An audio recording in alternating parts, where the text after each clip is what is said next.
chào mừng cả nhà đã quay trở lại kênh của Văn Thu TV nha. Sáng nay Thu là tiếp tục đi bóc tiếp nha. Đấy, hôm qua cũng bóc ở đây.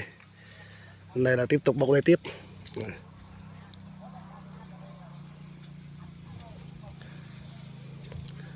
Đây, xe thì đang vô đám rồi. Đây, đám đầy hôm qua bóc 2 xe rồi. Đây là xe thứ 3 nha.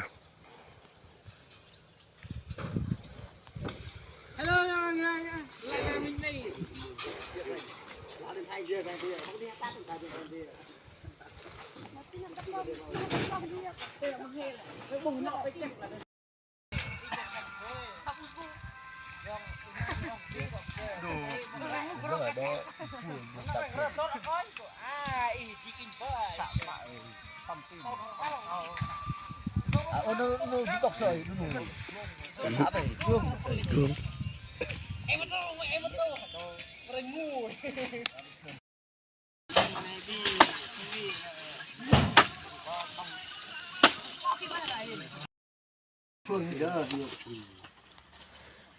Lại gạo quá xuống.